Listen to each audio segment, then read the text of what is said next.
The story thus far. After my custom-built tower began to have anomalous restarting issues while I used it to look up a reference for my laptop, I discovered that it was suffering from the infamous BSOD error. This error would consume my life for 3 weeks while I tried to fix it, a period of time I have come to call the BSOD saga. After running the built-in memory diagnostic showed no issues with memory, I began to suspect issues with the system's kernel. But after 2 attempts to reinstall the operating system ended in BSODs, I came to the conclusion that it was a hardware issue. And after further tests, I was able to narrow it down to one and only one possibility.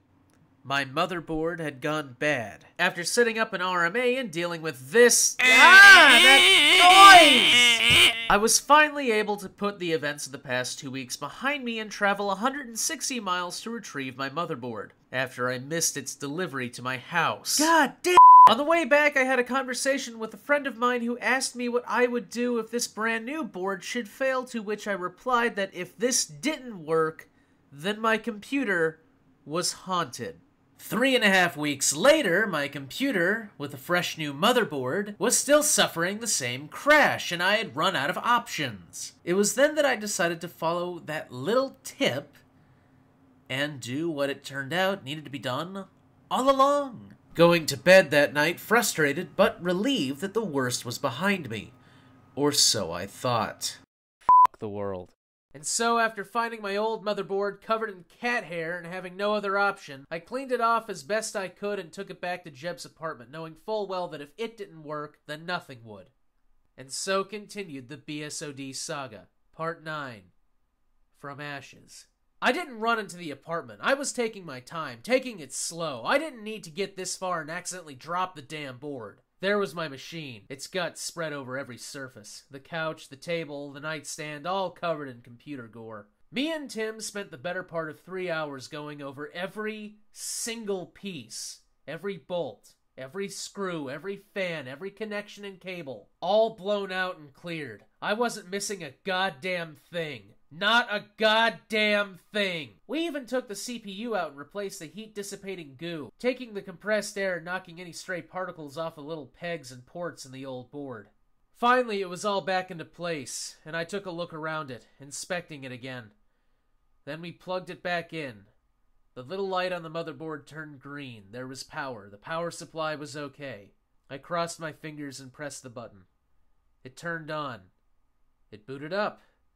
Okay, good so far. I put the Windows 8 disk inside. It started to install.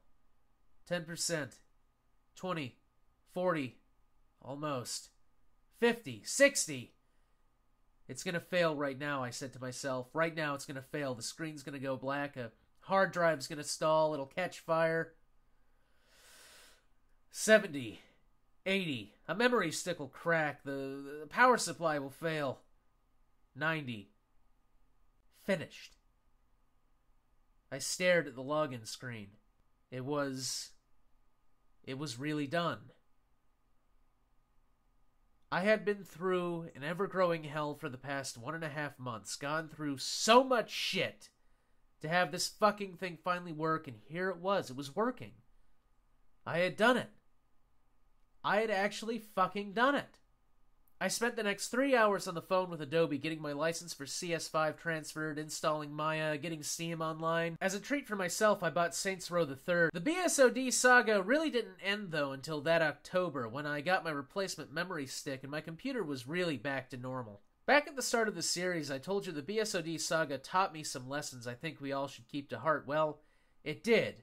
2 to be precise. Number 1 is always troubleshoot. Always follow the troubleshoot. Taking one of the memory sticks out was the first thing I should have tried. Everything on the web said so, but I ignored it. I trusted my computer's ability to assess the damage itself.